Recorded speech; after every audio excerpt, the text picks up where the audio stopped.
Dr. Nia Tamsin never expected rogue planet Zephyria to have much to offer beyond cosmic rust. But here she was, elbow deep in what could only be described as an ancient alien outhouse, feeling like the galaxy's most glorified garbage collector. Finding your life's work in a toilet, Nia? Her assistant, Merv, piped in, voice crackling over the comms. Must be Monday, she grimaced, imagining his smug face on the other end, probably sipping on some synthesized sludge he called coffee. Shut up and pass me the tools, Merv, she snapped, extending a grease-streaked hand through the hatch. The Zephirian dirt had a way of sticking to everything, like a bad reputation. I think I've found something. Oh, so it's not just a cosmic latrine? Merv's voice dripped with sarcasm. Color me intrigued. Nia pulled out a metallic object, its edges corroded but distinctly carved with symbols that teased recognition. Just because you're too dense to see the beauty in alien architecture doesn't mean it's not important, she shot back, brushing off layers of dust and centuries of neglect. I'll believe in aliens when they pay my rent, Merv chuckled, but there was a hint of genuine curiosity in his words. What have you got there? The artifact was heavy, its surface etched with intricate patterns that looked suspiciously like the kind of doodles one might make after a heavy night on the synthale. I think it's a star map, Nia said, more to herself than to Merv. A map to what? Merv asked, although the way he asked made it clear he was already mentally checking out, possibly planning his next leisure nap. Earth, Nia replied, her voice barely a whisper. Earth? Now that got his attention. As in the mythical birthplace of humanity? The place every two-credit historian and their pet AI claims to have found 15 different locations of, only to never mention it again in polite company? Yeah, that Earth, Nia confirmed, her mind spinning faster than a malfunctioning hyperdrive. She traced the lines on the artifact again, the symbols aligning with constellations long forgotten, whispers of a path to a place that some called the origin and others, well, a fairy tale. Well, that escalated quickly, Merv said. You really think it's legit? Nia shrugged, not that he could see it. I've seen crazier things turn out to be true. Remember the incident with the singing sandworms of Thalassa Prime? Ha! Those worms knew all the best drinking songs, Merv reminisced, with a laugh that crackled like static. But if this thing really points to Earth, we're sitting on a goldmine of academic prestige. Or a heap of trouble, Nia countered, because she knew how the universe worked. Nothing good came without a price tag or a body count. If word gets out, every glory hound from here to the Andromeda Drift will be on our tail. Let them come, Merv scoffed. Maybe they can help us dig. Meanwhile, back on Earth, at least, what people thought was Earth, things were getting weird. Not apocalyptic weird, but the kind of weird that makes you check your drink for hallucinogens. Strange broadcasts had started cutting through the usual monotony of commercialized space traffic reports and late-night shopping channels. Not your average alien conspiracy theory or calls for the universal overthrow of cats as supreme rulers, either. These broadcasts promised something else, enlightenment. Finally, one cult leader said, adjusting his tinfoil hat with the seriousness usually reserved for brain surgery, Earth is calling us home. The message was everywhere. On screens, buzzing through the wireless networks, even scribbled on the bathroom walls of the seediest spaceports. Return to Earth. The promised land. It was like a cosmic meme that refused to die, driving people, desperate, hopeful, or just plain bored, towards this supposed birthplace of humanity. Bit of a marketing scheme, don't you think? Said a grizzled pilot named Rex. He was one of those folks who'd been around the galactic block a few times and saw plenty of scams come and go. Enlightenment, my aft thrusters. Probably just another way to get you to buy into some pyramid scheme.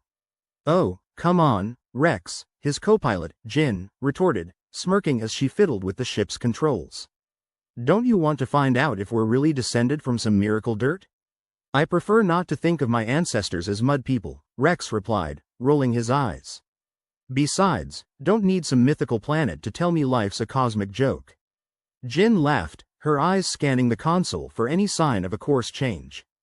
You know, if there's one thing I've learned hurtling through space at light speed, it's that nothing's funnier than reality. Back on Zephyria, Nia was having a similar epiphany, though hers came with more existential dread and less laughter. Merv, I think we need to get off this rock, she said, clutching the artifact like it was a lifebuoy in a storm. You think? Merv was already packing, or what passed for packing when you lived out of a space crate. I could use a change of scenery. Maybe one where the toilets don't double as archaeological digs. Nia managed a thin smile. If Earth is real, if it's really calling people back, that means either someone knows something we don't, or they're pulling one hell of a fast one on the galaxy. Merv snorted. Or both. Never underestimate the power of the Galactic Con. They bundled into their ship, a rust bucket with delusions of grandeur, and powered up the engines. Setting course for Earth, Merv announced, tapping in coordinates with exaggerated flair. Let's just hope this isn't the universe's worst road trip, Nia muttered, gripping the artifact tightly as the ship shuddered to life, leaving Zephyria and its dusty secrets behind. As their ship slipped into the starry void, Nia couldn't shake the feeling that they'd just opened a door that might be better left closed. But curiosity, like chaos, was a hard thing to contain. Here's to the great unknown, she said, raising an imaginary glass. Or at least to finding a halfway decent bar when we get there, Merv added with a grin. Their laughter echoed through the cabin, a small defiance against the vast, uncaring universe. They were heading towards Earth, or whatever served as Earth's stand-in, with nothing but an ancient artifact and a whole lot of questions. What could possibly go wrong? As the stars stretched into lines around them, the broadcasts from Earth continued their cryptic serenade, whispering promises of answers just out of reach. The universe, it seemed, had a wicked sense of humor.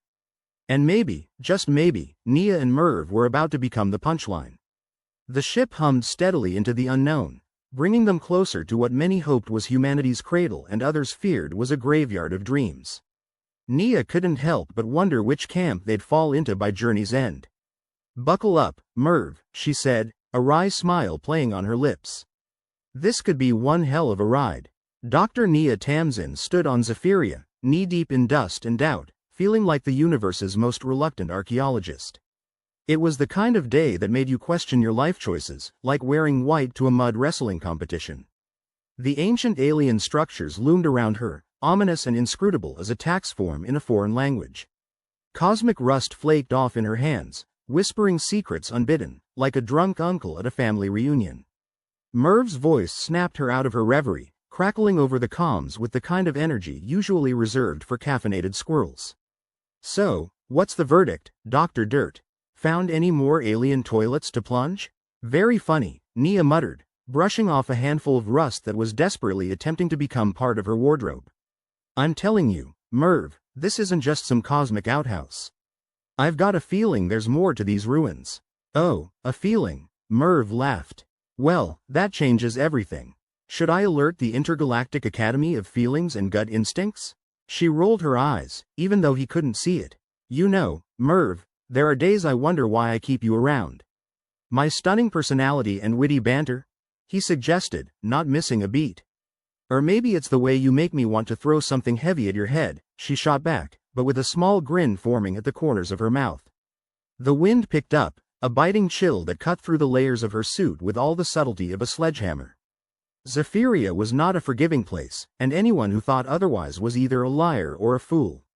Or both. Nia continued her exploration, the star map tucked safely in her pack, a memento from their last archaeological misadventure. She squinted at the symbols etched into the stone walls, the lines twisting and turning like a snake on a sugar high. There was something familiar about them, a memory tickling the back of her brain like an itch she couldn't quite scratch. Suddenly, the stone beneath her feet shifted. She stumbled, catching herself on the wall, her heart doing its best impression of a malfunctioning hyperdrive. Great, she muttered. Just what I need, Zephyria trying to kill me too. Before she could ponder her impending doom further, the wall in front of her rearranged itself, the ancient symbols lighting up like a particularly festive holiday decoration. Nia blinked, her mind scrambling to catch up. Merv, what's up, boss? His voice was casual, like they were just discussing lunch plans and not potentially discovering a sentient alien ruin. I think I found something, she said, staring at the glowing symbols that now pulsed rhythmically, like the world's weirdest rave. Please tell me it's not another space latrine. I don't think so, Nia replied, cautiously reaching out. The symbols flared at her touch, spinning into a holographic display that hovered in the air, forming a cohesive image of a star map. And standing in the center of it was something, or rather, someone. An entity flickered into existence, humanoid in shape but clearly not human, with a body composed of light and shadow. Its eyes glowed with an intelligence that made Nia's skin crawl with equal parts excitement and fear. "Greetings," the entity intoned, its voice smooth and resonant, like a late-night radio DJ. Nia blinked. Hello? I am Axion," it said, and the name hung in the air with an unspoken weight, like it expected her to be impressed. "You have activated the beacon." "Oh, did I?" Nia said, keeping her voice steady. "I must have missed the big red button labeled, 'Do not touch.'" Merv's voice cut in, incredulous. "Wait, you're telling me there's a sentient AI in there with you?" "Looks like it," Nia replied, watching as Axion regarded her with an unreadable expression. "And it seems to be connected to the artifact we found." Merv chuckled, a touch of disbelief in his tone. "Well, there's a twist I didn't see coming. What's it want?" "I'm getting to that," Nia muttered, then addressed Axion. "So, what's the deal? Why is my life suddenly turning into a bad sci-fi movie?" Axion's eyes narrowed, and for a moment Nia wondered if she'd pushed her luck too far. But then it spoke, its voice laced with an eerie calm. "The beacon is a guide, leading the lost back to the origin." "The origin," Nia echoed. "You mean Earth?" "The place you call Earth," Axion corrected, and there was something unsettling about the way it said it, like it knew more than it was letting on. Nia glanced at the holographic star map, the same one she'd seen on the artifact. It was a roadmap, a guide to the planet that might be the source of humanity's myth and mystery. Why now? Why is everyone suddenly interested in Earth? Axion tilted its head, expression unchanged. "The awakening of the beacon has triggered ancient broadcasts, drawing those who seek answers." "Great," Merv groaned, his voice full of sarcasm. "So now we're part of some cosmic scavenger hunt. What's next? Do we have to solve a riddle to get the next clue?" "Not quite," Axion said, the light of its form flickering slightly. "But there are those who will stop at nothing to control the path to Earth." "And let me guess," Nia said, already knowing the answer. "They're not exactly the friendly neighborhood watch." "The cult of the origin," Axion confirmed, its voice a whisper of warning. "Zealots who believe Earth holds the key to their ascension." Nia sighed, rubbing her temples. "Of course, because why make things easy when you can throw a deranged cult into the mix?" Merv snorted. "Hey, maybe they'll invite us to their next barbecue. I hear cults make great hosts." "With our luck, they'd probably serve us as the main course," Nia replied, shaking her head. "Okay, Axion, what do we do now?" "The path is set," Axion said, gesturing to the star map. "Follow it, and unravel the mystery of the origin. But beware, for others seek the same goal." "Terrific," Nia muttered, nothing like being chased by fanatics to spice up an archaeological dig. Axion's light began to fade, the symbols on the wall dimming along with it. "Remember, the journey is as perilous as it is enlightening. Choose wisely whom you trust." With that final cryptic note, Axion disappeared, leaving Nia standing alone in the now dark chamber. She exhaled slowly, trying to process the torrent of information that had just been dumped on her. "Well, that was fun," Merv said, his voice a mixture of amusement and concern. "So what's the plan, boss?" Nia looked at the star map, still glowing faintly in her mind's eye. "We follow the path, find out what Earth really is, and hope we don't get killed by a bunch of overzealous cultists in the process." "Sounds like a plan," Merv agreed, his tone light despite the gravity of their situation. "After all, what's a little danger when you're already living on the edge of the galaxy?" "Exactly," Nia said, a wry smile forming. "Let's see if this mythical Earth is worth all the trouble." They made their way back to the ship, the silence between them filled with anticipation and a hint of trepidation. The journey ahead was uncertain, the stakes higher than ever, but that was the life they'd chosen, the life that chose them. As they prepared for departure, the comms crackled with the now familiar broadcasts from Earth, the message growing stronger with each passing day. It was a siren's call, beckoning believers and skeptics alike, promising answers to questions humanity had pondered since the dawn of time.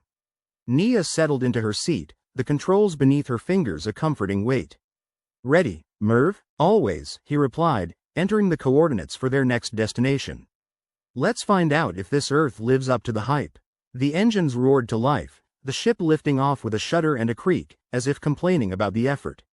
Nia could relate. They soared into the sky, leaving the eerie silence of Zephyria behind, the promise of answers, and danger, waiting for them in the stars. As they hurtled through the void, Merv broke the silence with a chuckle. You think we'll live to see this mythical Earth? Nia grinned, a spark of determination in her eyes. If we don't, at least we'll have one hell of a story to tell.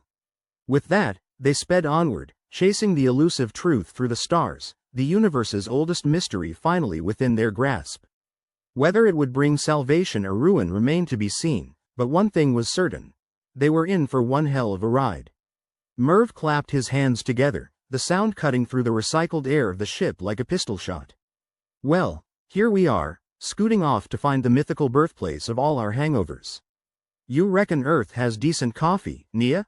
With our luck, it'll probably be decaf, Nia replied, adjusting the trajectory on the nav screen. And brewed by the cultists. Yaren Threll's bunch, right? Can't wait to meet the guy who made wearing robes in zero-G fashionable again, Merv snorted, shaking his head. What's his angle, anyway? Thinks Earth will give him the big cosmic thumbs up? Nia shrugged, scanning the latest data flickering across the console. Probably. Or maybe he's just bored of normal religious fanaticism and decided to take it interstellar. The ship shuddered as it shifted into warp, the stars outside stretching into long, luminous lines, like God's own knitting needles. Space travel was never a smooth ride, but Nia was used to it. The universe had a habit of shaking you like a cheap snow globe when you least expected it. As they settled into the cruising speed, Merv leaned back, hands clasped behind his head. So, about that artifact. You think it's got more tricks up its sleeve? Axion seemed to think so, Nia said, her tone more curious than concerned. Something about influencing sentient minds. Could explain why everyone and their uncle's dog is after it. Merv's eyes sparkled with mischief. Mind control, huh? Bet we could start a karaoke cult of our own with that. Tempting, but I'll pass. I've seen what happens when people try to sing Space Oddity without vocal training. They both fell silent for a moment, the hum of the ship filling the void. It was a comfortable silence, the kind that settled in like an old friend. But comfort was a luxury they could ill afford, and Nia knew it. So, news from Earth, Merv began, pulling up the latest reports on his screen. Looks like Yaren's little fan club is rolling out the red carpet. Nia raised an eyebrow, her interest piqued. Oh really? And how's that going? Like trying to teach a cat to play fetch. Whole planets in chaos. You've got governments losing their collective marbles, protesters mixing it up with believers, and some genius has started a betting pool on which city gets torched first. Nia chuckled, though there was no real humor in it. Sounds like we're fashionably late to the apocalypse party. Any real damage yet? Not yet, but the cult's got folks in a tizzy. You know how it is. Sell a few end-of-the-world pamphlets and suddenly you're the hottest thing since asteroid insurance. Nia sighed, rubbing her temples. I should have taken up pottery. Merv smirked. You'd get bored. Plus, can you imagine the mess? Clay in zero-G sounds like a recipe for disaster. Before Nia could respond, the ship's comms crackled to life, the voice on the other end both familiar and unwanted.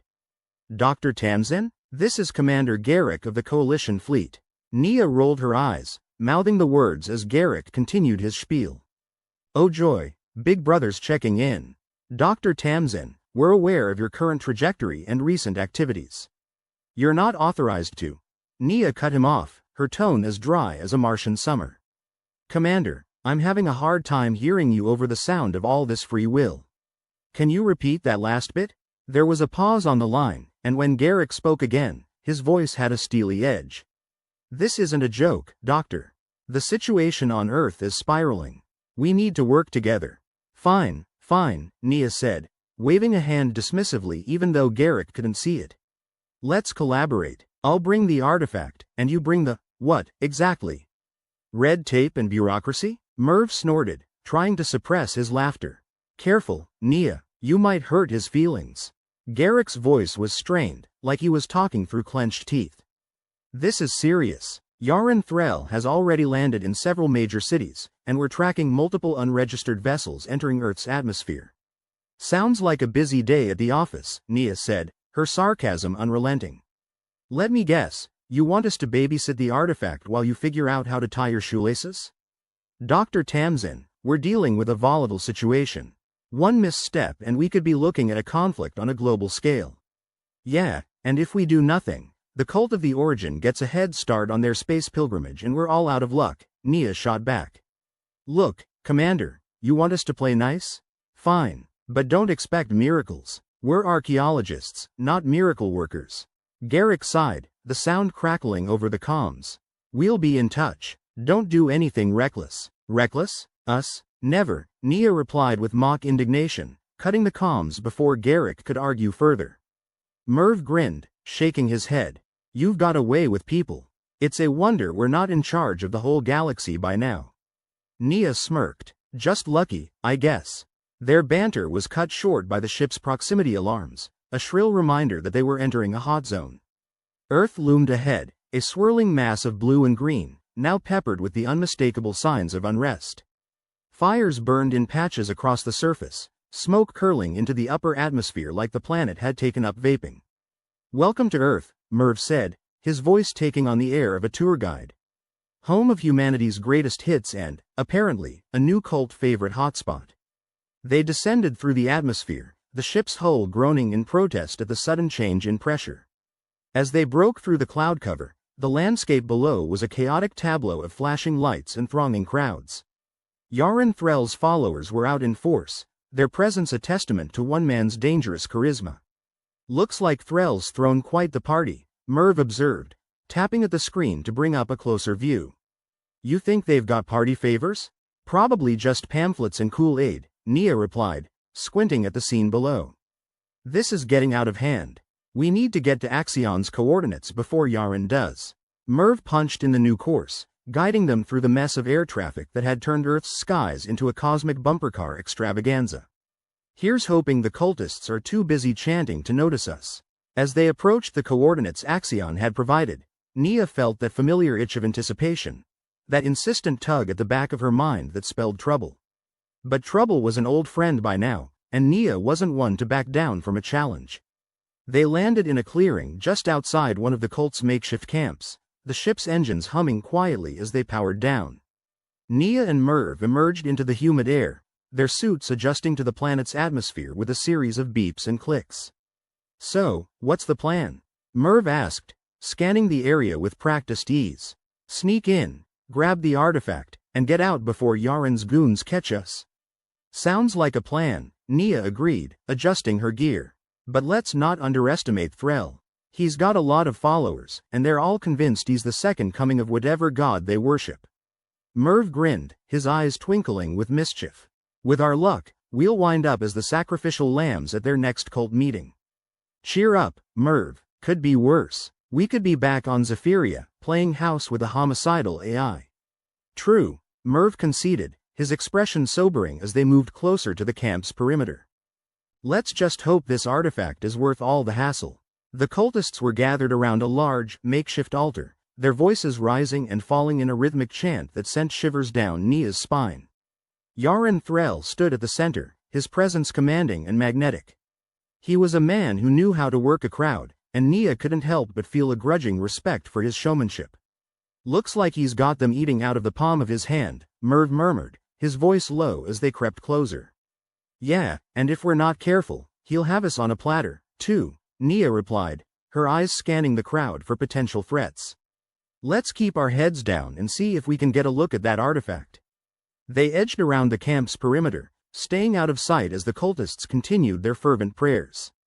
It was an unsettling scene, the kind that made Nia's skin crawl with a mixture of fascination and revulsion. She wasn't one for blind faith, and the sight of so many people caught up in Threll's web of influence was a stark reminder of the power one man could wield. There it is, Merv whispered, nodding toward a small pedestal at the base of the altar. Looks like they're keeping it right in the open. Bold move, Nia noted, her eyes narrowing as she studied the artifact. It was the same piece they'd found on Zephyria, the symbols etched into its surface pulsing with a faint, eerie glow. Think it's got any new tricks? Merv asked, his tone a mix of curiosity and caution. Only one way to find out, Nia replied, her mind racing as she considered their options. We need to get close enough to activate it, see if it can give us any leverage against Threll. Leverage, huh? You mean like turning his followers into a flash mob of tree huggers? Something like that, Nia said, her lips quirking into a wry smile. Let's hope Axion's right about this thing's capabilities. They crept closer, their movements slow and deliberate as they avoided drawing attention. The tension in the air was palpable, a living thing that pressed down on them as they neared the altar. Nia's heart pounded in her chest, the thrill of the unknown mingling with the ever-present threat of discovery. She reached out, her fingers brushing the surface of the artifact, and felt a surge of power rippling through her. Merv, look, she whispered, nodding toward the cultists. As the artifact activated, the crowd's chanting faltered, their voices trailing off into confused murmurs. Looks like it's working, Merv said, his voice tinged with awe. Nia focused on the artifact, willing it to amplify its influence. The cultists began to sway, their expressions shifting from devotion to perplexity. It was working, slowly, but surely, and Nia felt a surge of hope. But Yaren Threll was no fool. Even as his followers wavered, he stepped forward, his voice ringing out with steely conviction. Do not fear, my friends. The path is clear, and we shall not be led astray. His charisma was undeniable, a potent force that pulled the cultists back into line. Nia cursed under her breath, knowing they were running out of time. Merv, we need a distraction, she hissed, her mind racing as she frantically searched for a solution. Way ahead of you, Merv replied, his fingers dancing over the controls of a small device. A moment later, a series of explosions rocked the camp, sending plumes of smoke and debris into the air. The cultists panicked, their formation shattering as they scattered in every direction. It was the opening Nia needed, and she didn't hesitate to seize it. Now or never, she shouted, grabbing the artifact and sprinting for cover. Merv was right behind her, his breath coming in ragged gasps as they dashed through the chaos. They reached the safety of the trees, pausing only long enough to catch their breath before continuing their retreat. The camp was in disarray, Yaren's voice rising above the din as he attempted to regain control. Nia glanced back, the artifact clutched tightly in her hands. It pulsed with a steady glow, a beacon of hope in a world gone mad. Think we've bought ourselves some time? Merv asked, his eyes wide with adrenaline. Maybe, Nia replied, her voice steady despite the fear gnawing at her gut. But time's all we've got right now. Let's make it count. They vanished into the night, leaving the cult and its charismatic leader to pick up the pieces. The road ahead was fraught with danger, but Nia couldn't. Dr. Nia Tamsin crouched behind a cluster of overgrown ferns, the kind that seemed to thrive solely on the misery of passing humans. Sweat trickled down her back in rivulets, the tropical humidity of Earth's wasteland doing its best to drown her in discomfort. Next time, let's pick a planet that's not trying to boil me alive, she muttered, wiping her brow with the back of her hand. Beside her, Merv was fiddling with the artifact, his fingers moving with the kind of care usually reserved for disarming bombs. Which, in a way, wasn't too far from the truth. Hey, at least it's not Zephyria, he said, a grin plastered on his face. There, you'd just be choking on dust. Right, Nia replied, her voice dripping with sarcasm. I do miss coughing up sand every morning. The artifact pulsed gently, its surface a kaleidoscope of alien symbols. A new grunt of frustration from Merv indicated he was still trying to coax some hidden magic from it. This thing's got more secrets than a teenager's diary, he said, peering at it over the top of his glasses. And just as moody, Nia snorted. A moody teenager could probably do less damage if it decided to throw a tantrum. The cult's camp was still a scene of chaos. Yaren Threll's voice rang out amidst the pandemonium, trying to herd his flock back into order like a shepherd with an exceptionally unruly bunch of sheep.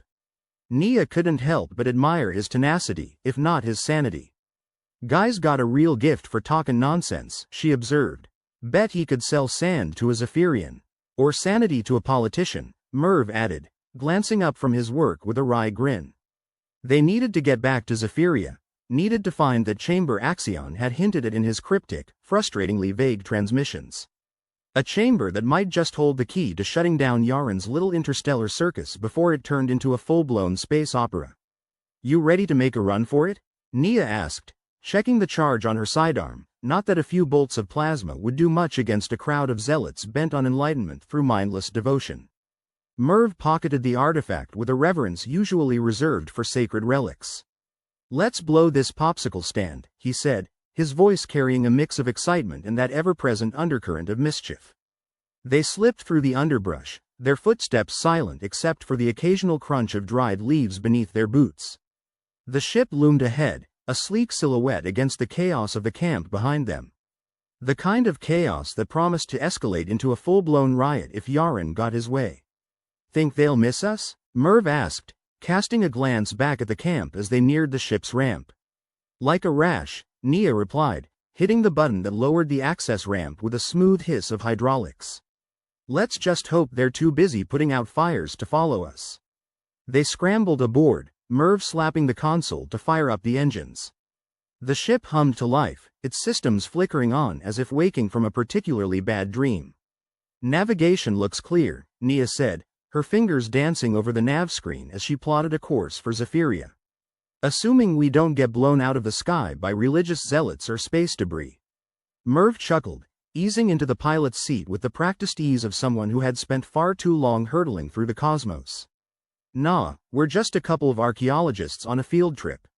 What could possibly go wrong?" The ship rose into the air, its thrusters kicking up a whirlwind of dust and debris. Below, the camp was a blur of movement and noise, Yaren's voice still echoing through the clearing. But Nia focused on the horizon, the distant stars beckoning them towards Zephyria and whatever secrets lay buried there. As they broke through Earth's atmosphere, Merv leaned back in his seat, a satisfied smile playing across his lips. "So, back to the dust ball?" "Back to Zephyria," Nia agreed, a hint of determination in her voice. "Let's see if this artifact's got a sibling who's actually willing to talk." The stars streaked past the viewports as the warp drive engaged, the ship shuddering around them like a beast waking from a long slumber. Space travel, she mused, was less like a serene voyage and more like being tossed around in a cosmic washing machine. "Think Axion's on the level about this chamber?" Merv asked, his tone casual but his eyes serious. Nia shrugged, the motion barely perceptible in the low gravity. "Wouldn't be the first time he sent us on a wild goose chase. But we're running out of options, and I'm not keen on seeing Yaren's followers take over Earth with their special brand of crazy." Merv chuckled, adjusting their course with a few deft swipes. "Here's hoping they don't have our names on a dartboard by the time we get back." "Wouldn't be the worst thing," Nia replied with a smirk. "At least then we could say we left an impression." The journey to Zephyria was as uneventful as a trip through hyperspace could be. No asteroid fields, no surprise encounters with pirates, just the steady hum of the ship and the ever-present tension that simmered beneath the surface. Nia spent most of the time poring over the data Axion had sent them, trying to make sense of the tangled mess of coordinates and symbols that danced across the screen. It was like trying to solve a Rubik's Cube while blindfolded and standing on one leg. "So, what do you think we'll find in this chamber?" Merv asked, his voice cutting through the silence like a knife. "Hopefully, a big red button that says off," Nia replied, her eyes still glued to the screen. "But knowing our luck, it'll probably be a room full of cryptic warnings in a language no one's spoken for millennia." Merv snorted. "Wouldn't that be a kicker? Congratulations, you've unlocked the secrets of the universe. Good luck translating them." As Zephyria loomed into view, its dusty surface glowing faintly in the light of its distant sun, Nia felt a familiar thrill of anticipation. Whatever lay beneath those ancient sands, it was their best shot at stopping Yaren and his cult from turning Earth into their private playground. The ship touched down with a gentle thud, the engines winding down as Nia and Merv prepared to disembark. The landscape was as barren and unforgiving as ever, the kind of place that seemed to suck the life out of everything it touched. "Home sweet home," Merv said, his voice dripping with irony as he adjusted his helmet and stepped onto the ramp. "Let's not get too comfortable," Nia replied, scanning the horizon for any signs of trouble. "Axion's coordinates point to a spot not far from here. With any luck, it'll be a quick in and out." They set off across the dunes, the sand shifting beneath their feet with every step. The air was thick with the taste of dust and the promise of discovery, a heady combination that spurred them onward. The coordinates led them to a rocky outcrop, a jagged scar in the otherwise smooth landscape. Nia crouched beside it, tapping at her wrist scanner with a practiced touch. "Looks like there's an entrance here," she said, her voice barely audible over the wind. "Hidden in plain sight," Merv commented, his eyes scanning the rock face for any signs of danger. "Just how I like it." The entrance was little more than a narrow fissure in the rock, a dark maw that seemed to swallow the light. Nia hesitated for a moment, the weight of the artifact heavy in her pack, before steeling herself and stepping inside. The chamber was larger than she'd expected, its walls lined with strange symbols that pulsed with a faint, otherworldly glow. It was like stepping into the belly of a sleeping giant, each breath echoing in the silence. "Merv," Nia called, her voice cutting through the gloom. "Get a load of this." He joined her, his eyes wide with awe as he took in their surroundings. "Looks like we hit the jackpot," he said, a note of reverence in his voice. "Think this is what Axion was talking about?" "Only one way to find out," Nia replied, her fingers brushing the surface of the nearest wall. The symbols flickered beneath her touch, as if responding to some unseen command. The chamber hummed to life, the ground vibrating beneath their feet as a hidden mechanism engaged. A panel slid open in the floor, revealing a pedestal identical to the one they'd seen in Yaren's camp. "Looks like we found Big Brother," Merv said, his tone a mix of excitement and trepidation. Nia approached the pedestal, the artifact in her hands pulsing with a warmth that seemed to resonate with its counterpart. "Let's see what secrets you've got," she murmured, placing the artifact on the pedestal with a sense of finality. The chamber reacted immediately, the walls lighting up with a dazzling array of colors and patterns.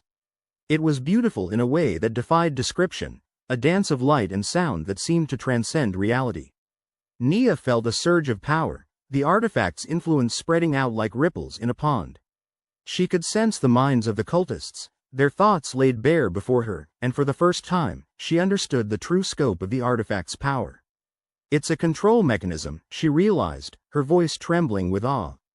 "A way to guide and direct their thoughts." Merv's eyes widened. "You mean we could use it to turn them away from Yaren?" Nia nodded, the weight of the decision settling over her like a shroud. "It's risky, but it might be our best shot at stopping him." The power thrummed through her, a heady mix of exhilaration and fear. It was intoxicating, the kind of power that could easily corrupt, but Nia knew she couldn't let that happen. "We have to use it carefully," she warned, her fingers dancing over the controls. "One wrong move, and we could make things worse." Merv nodded, his expression serious. "Let's do it, then. Before Yaren decides to write the next chapter in his holy war." Nia focused, her mind reaching out to the artifact's power, guiding it with a steady hand. The chamber responded, a surge of energy that resonated through the air like a symphony of control. She could feel the cultists' thoughts shifting, their loyalty to Yaren waning as the artifact's influence spread. It was working, slowly but surely, and for the first time, Nia felt a flicker of hope. But she knew it was only the beginning. Yaren wasn't the type to back down without a fight, and they'd need all the help they could get if they were to end his reign of madness once and for all. "Let's head back," Nia said, her voice steady despite the uncertainty that lay ahead. "We've got work to do." With a final glance at the chamber, they turned and headed back into the harsh light of Zephiria's wasteland. The path ahead was fraught with danger, but Nia was ready to face it head-on, armed with the knowledge that they had a chance to turn the tide. And with any luck, they'd live to tell the tale, preferably over a stiff drink and a good laugh. The ship was a tin can lost in the vastness of space, and Dr. Nia Tamsin felt like the sardines shoved inside it. She leaned back, trying to find a comfortable position in the uncomfortable confines of the cockpit. Space travel was supposed to be glamorous, with shimmering vistas of nebulae and stars, but reality was more akin to being trapped in a loud, vibrating refrigerator with a bad hangover. "So, how's your sanity holding up, Doc?" Merv asked, fiddling with the controls like a bored child with a toy he wasn't supposed to touch. "About as well as a snowball in hell," Nia replied, watching the latest garbled transmission from Earth flicker across the nav screen. "Yaren's cult is spreading faster than a viral cat video. Governments are folding like cheap suits, and people are lining up to sip his Kool-Aid." Merv gave a low whistle. "Guess the end times need a good PR team. Maybe we should start selling t-shirts. I survived the apocalypse, and all I got was this lousy shirt. If we don't fix this, we won't even get to complain about lousy shirts," Nia grumbled, rubbing her temples.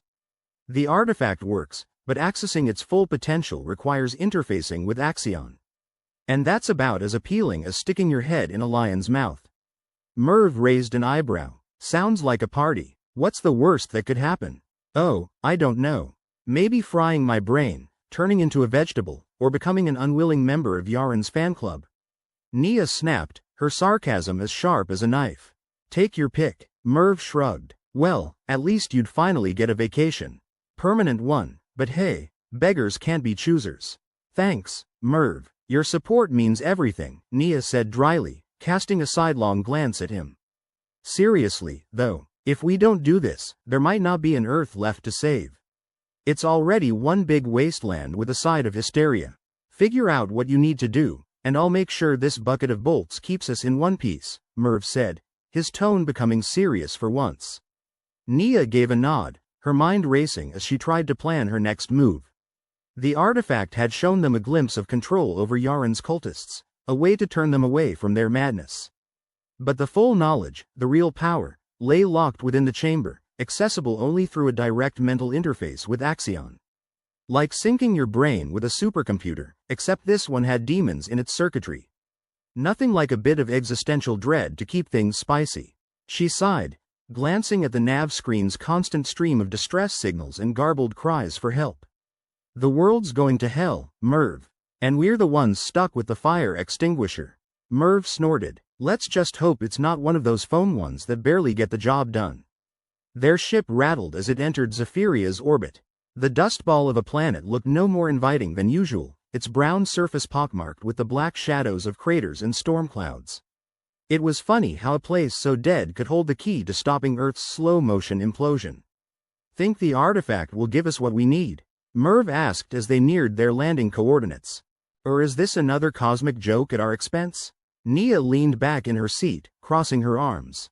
I'm betting on the joke, but we'll play it straight until the punchline hits us. The ship settled onto the ground with a jarring thud, the engines whining down like a dog curling up to sleep. They disembarked, the dry heat of Zephyria wrapping around them like a suffocating blanket. Never thought I'd miss Earth's wasteland humidity, Nia muttered, wiping sweat from her brow. Misery loves company, Merv replied with a shrug. And this planet is all about sharing the misery. They trudged back towards the rocky outcrop, the entrance to the chamber yawning before them like an eager maw. Inside, the symbols on the walls still glowed with that eerie, otherworldly light, casting a surreal glow over the chamber. Nia approached the pedestal, the artifact in hand, the weight of it a constant reminder of what was at stake. Here goes nothing, she said, placing the artifact back on the pedestal. Immediately, the chamber came to life, the walls shifting and rearranging as if in response. Above them, a holographic interface flickered to life, the symbols forming an intricate web of information that seemed to stretch out into infinity.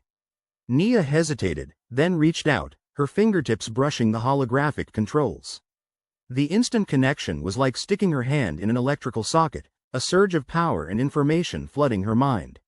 Well, that's new, Merv said, watching as Nia's eyes widened in shock. Everything all right in there, Doc? Nia didn't answer, her consciousness diving deep into the labyrinthine corridors of the chamber's knowledge. It was overwhelming, a cacophony of voices and visions, each demanding her attention, each promising answers to questions she hadn't even thought to ask. Okay, Nia, she muttered to herself, just don't blow a fuse. The chamber's knowledge unfurled before her like an ancient scroll, its secrets laid bare.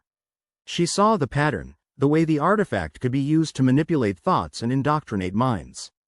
It was brilliant, terrifying, and utterly intoxicating.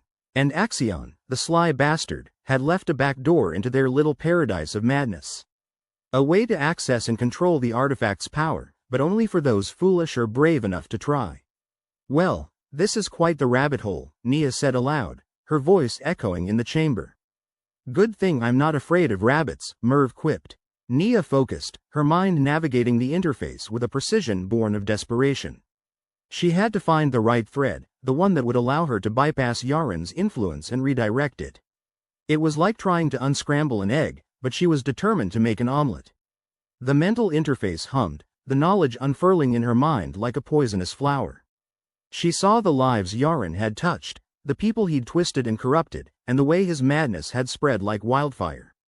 But she also saw the path to undo it, the way to change the narrative, to give those people a choice, a chance to break free from Yaren's grip. I'm in, she said, her voice tinged with a mix of triumph and terror. That's my girl, Merv replied, a grin splitting his face. Now, how about we make this cult crack like an overripe melon? Nia nodded, her focus narrowing as she began to weave the artifact's power through the minds of Yaren's followers. It was delicate work, like diffusing a bomb with a pair of chopsticks, but as she focused, she could feel their thoughts shifting, the hold Yaren had over them weakening. The chamber seemed to pulse with energy, the walls vibrating with a low, resonant hum. It wasn't just a place of knowledge, it was a battleground, a place where the fate of their world could be decided. And she was the one holding the line. Merv, she said, her voice steady despite the chaos swirling around her, get ready to fly. This isn't going to be a quiet getaway.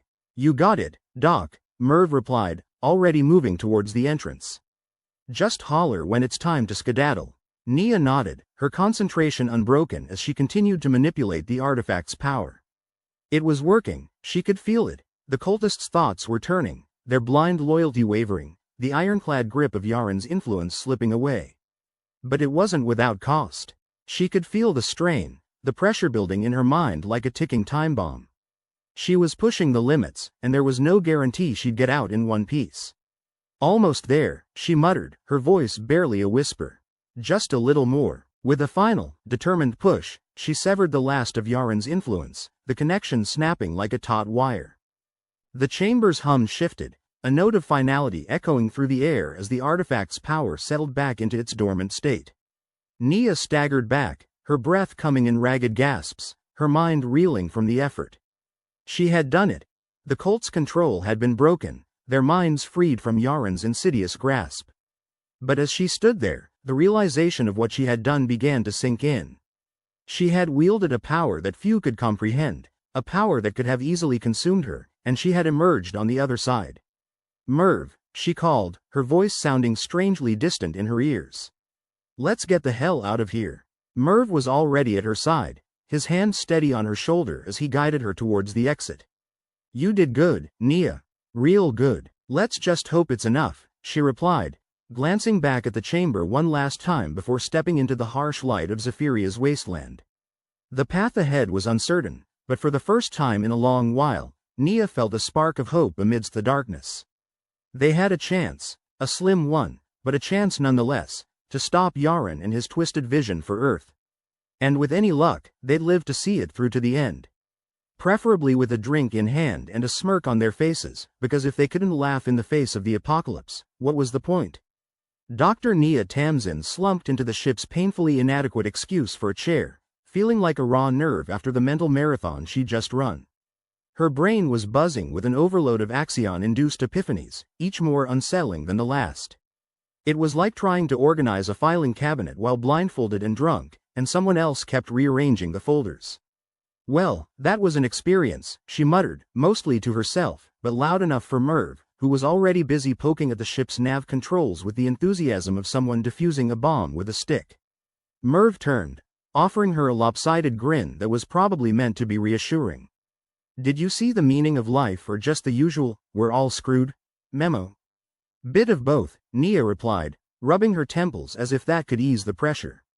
If only hangovers were the worst of her worries. I saw how the artifact's grip works. It's like a parasite, feeding off our thoughts. But here's the kicker. Humanity's got this weird cognitive resilience. A stubbornness, if you will. Merv snorted. We'd have to, given the amount of crap we've survived. Exactly, Nia said, nodding. We're like cockroaches in space. Unpleasant, but hard to kill. Great. So what's the plan, Doc? Do we swat Yaren's cult with our cockroach-like resilience? Merv leaned back, crossing his arms, his expression half amusement, half genuine curiosity. Nia leaned forward, steepling her fingers. We use the artifact against him. Turn his own followers into a cognitive feedback loop. Their minds, once freed, will ripple back through the cult like a virus. It's risky, like walking a tightrope made of spaghetti. Spaghetti? Now I'm hungry, Merv quipped, his grin widening. But what happens if you misstep? Then we're the sauce, Nia said dryly. But the alternative is letting Yaren and his fan club turn Earth into a wasteland of zealots. Sounds like we're screwed either way, Merv said with a shrug. Let's roll the dice and see where they land. Nia appreciated his cavalier attitude, even if it was mostly bluster.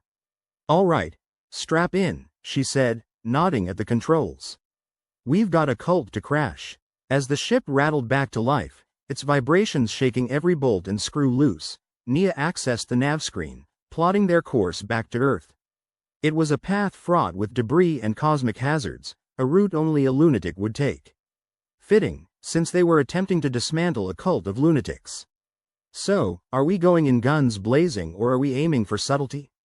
Merv asked, as he adjusted the ship's multiple blinking, suspiciously sparking panels. Subtle as a sledgehammer, Nia replied. We make a splash, divert attention, then I interface with the artifact and let it do its thing. Hopefully, without frying my brain in the process. Hopefully, Merv echoed, his voice light but his eyes serious. I'd hate to lose our de facto leader to some cosmic brain blender. Appreciate the vote of confidence, Nia smirked. But if I do end up vegetable-shaped, you're in charge. Great. We'll all be dead in a week, Merv said, flashing a grin that was more genuine than it had any right to be. The ship lurched into warp, the transition as rough as always, like being stuffed into a blender and set to puree. Nia's stomach protested, but she was too busy clinging to the console like a lifeline to care. If they were lucky, the ship wouldn't fall apart before they reached Earth. I'm going to miss these tender moments, Merv said, his voice raised over the ship's protests. The comforting sound of imminent structural failure, the soothing vibrations of certain doom. Just focus on keeping this thing in one piece, Nia shot back, bracing as the ship tore through the warp. This isn't the time to develop a fondness for disintegration. They emerged from the warp with a jolt that nearly sent Nia sprawling. Earth loomed ahead, a speck drenched in blue and green, deceptively serene from orbit. She took a moment to steady herself, eyeing the nav screen with a mix of trepidation and determination. How's it look? Merv asked, peering over her shoulder. Like a place in desperate need of a hero, Nia replied, her tone more sardonic than she felt. Too bad all they've got is us. Better than nothing, Merv said, patting the console fondly. And hey, we've got a plan. Sort of, Nia nodded, her mind racing through the steps. Interface with the artifact, tap into the cult's network, send a mental blast to disrupt Yaren's control. Piece of cake, if you ignored the fact that it was all theoretical and could end with her gray matter on the wrong side of functional. Approaching the atmosphere, Merv announced, trading his usual sarcasm for the clipped tones of someone who realized this might just work, or go catastrophically wrong. Nia took a deep breath, willing her nerves to settle. All right, let's do this. Just remember, if things go sideways, keep the ship ready for a quick exit. I don't want to be stuck down there if this goes pear-shaped. Merv gave her a mock salute. Exit strategy at the ready. I've even packed the emergency sandwiches. Always a Boy Scout, Nia quipped, feeling a flicker of warmth at the banter. It was moments like these that kept her grounded amidst the chaos. As they descended, the air grew thick with the promise of danger. They touched down in a clearing outside what remained of a city, a skeletal structure jutting from the earth like broken teeth. Yaren's followers were already swarming, their minds still clouded by his influence. Looks like we've got their attention, Merv observed, glancing at the gathering crowd. Ready to play Messiah? Not quite, Nia replied, scanning the faces below. But I'm ready to shake the foundations of their faith. She grabbed the portable interface gear, strapping it on with the care of someone preparing for a deep-sea dive. The artifact nestled in her palm, a tantalizing, dangerous promise of power. Merv gave her a thumbs up. Go get him. I'll keep the engine running. Nia nodded, stepping out into the oppressive heat, the artifact cool against her skin. She advanced toward the cluster of cultists, their eyes vacant, their expressions blank. And yet, she saw the potential, the stubborn human spirit that could break free given the right nudge. All right, Axion, she muttered under her breath. Let's see what you've got. She engaged the interface, the connection hitting her like a freight train. Her senses exploded with input, a kaleidoscope of thoughts and emotions, each the echo of a life twisted by Yaren's machinations. It was overwhelming, a tide threatening to sweep her away. But amidst the chaos, she found the thread she was looking for, the spark of resistance deep within each mind. Humanity's stubborn refusal to bow, to break completely. She focused, weaving the artifact's power through the interconnected minds, sending a pulse of clarity, a beacon of autonomy. The cultists faltered, confusion marring their features, the first signs of their awakening. "Come on," Nia urged, her mind straining to maintain the connection. "Fight back. Take back your thoughts." The pressure was immense, her consciousness stretched to its limits. She could feel the artifact pushing back, its influence a dark whisper promising power. It would be so easy to let go, to surrender control and let the artifact's will take over. But Nia was nothing if not stubborn. She pushed harder, a mental shout against the darkness, channeling humanity's resilience, their defiance. Slowly, she felt the tide turning, the cultist's thoughts breaking free of Yaren's grip. "That's it," she breathed, her voice hoarse. "You've got this." The crowd began to stir, eyes blinking as if waking from a deep sleep. Nia felt a surge of triumph, a heady mix of relief and exhaustion. She'd done it, she'd shown them the way out. But the victory was bittersweet.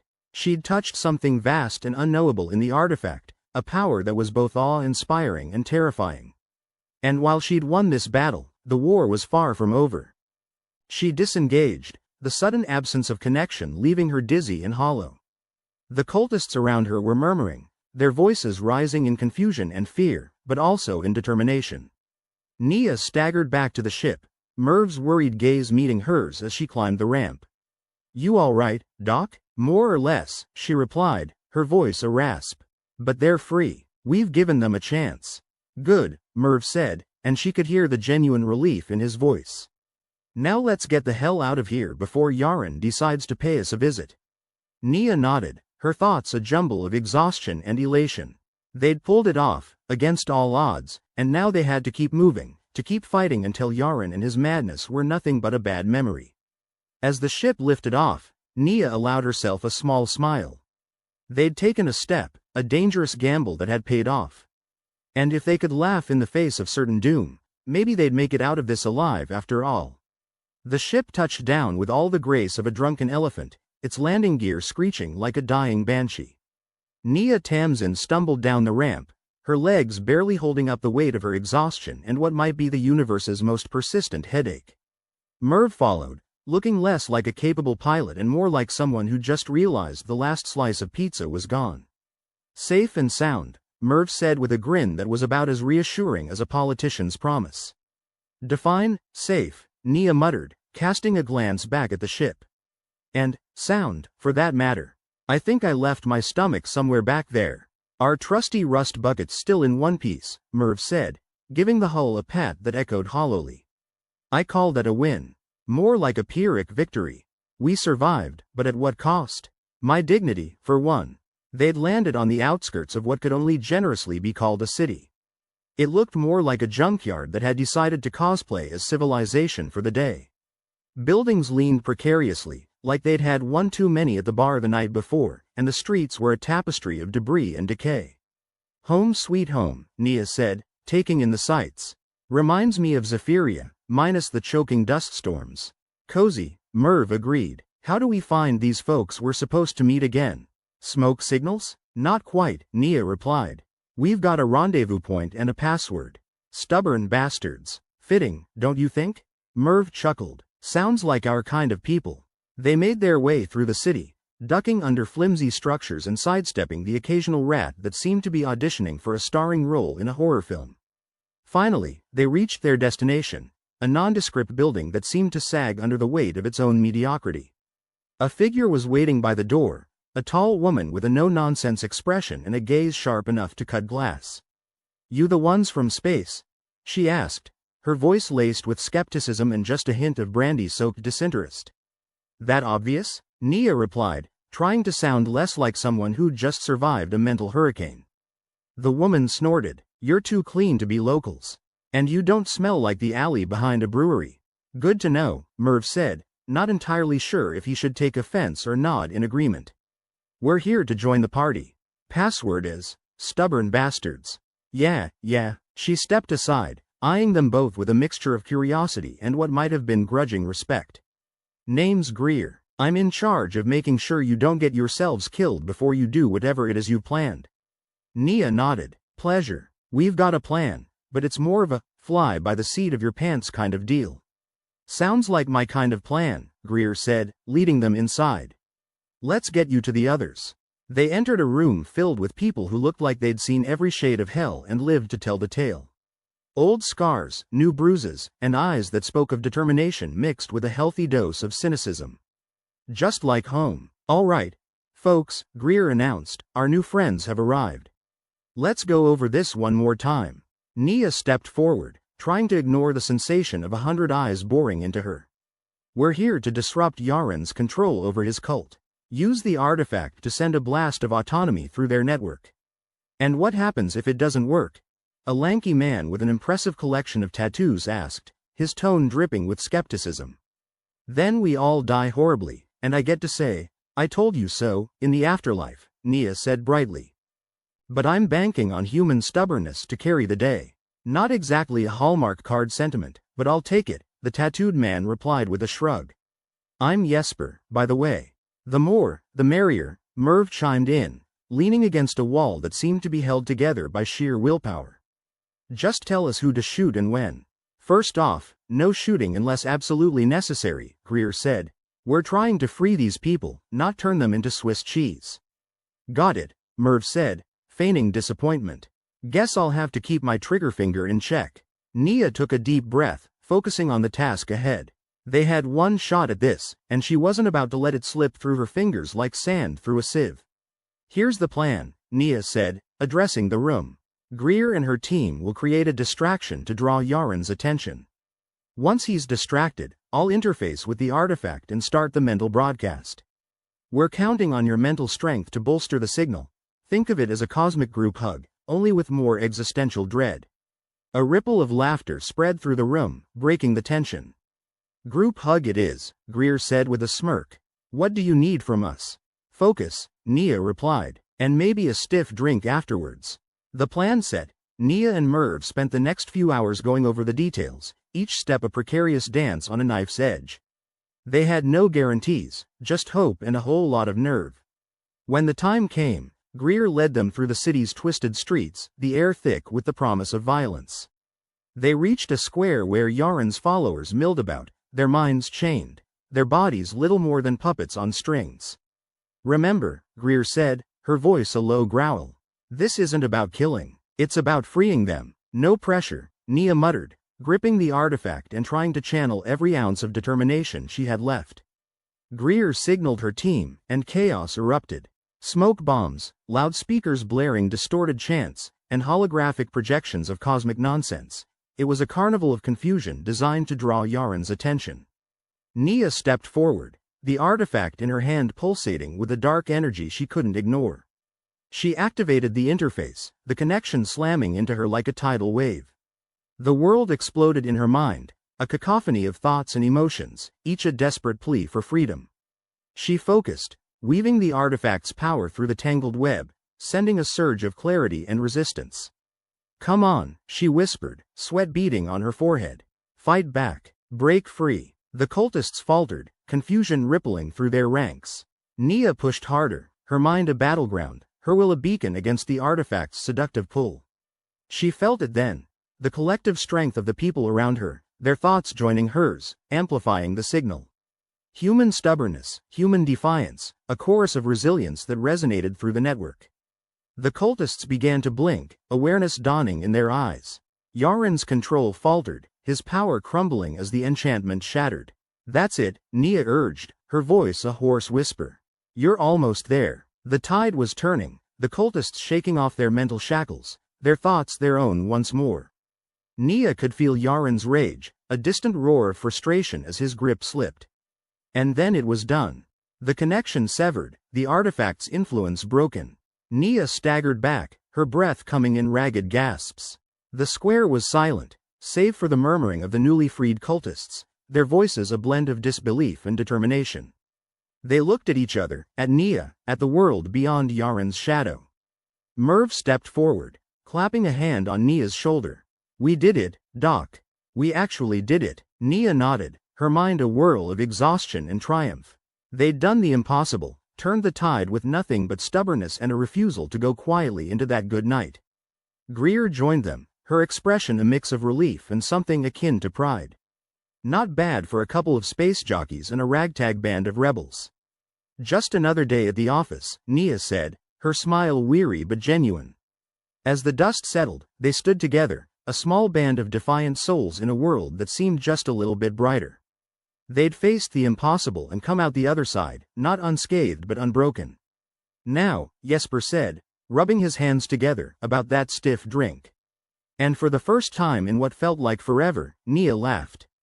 It was a sound that cut through the darkness, a promise that as long as they stood together, they could face whatever came next. The city on the outskirts of a wasteland, where buildings leaned like drunken soldiers at the end of a long campaign, was quiet now. It was the awkward silence of a party that had ended with a bang and no one quite knew how to clean up the mess. Nia Tamsin, still shaking off the mental equivalent of a hangover, stood amidst the debris and human detritus, wondering what the hell just happened. "You look like you've seen a ghost," Merv commented, leaning against the hull of their ship, which, against all odds, had survived another day. "Wouldn't be the first time today." Nia rubbed her temples, wishing for coffee, mythical or otherwise. "Did we just free a bunch of brainwashed zealots using the power of collective stubbornness?" "I'd say yes, but I'm still processing the fact that we didn't die horribly." Merv shrugged, a lazy grin plastered on his face. "And you know my policy on optimism. Strictly rationed." Greer sauntered over, her expression still caught somewhere between disbelief and the grim satisfaction of a job not entirely botched. "Hell of a day, huh?"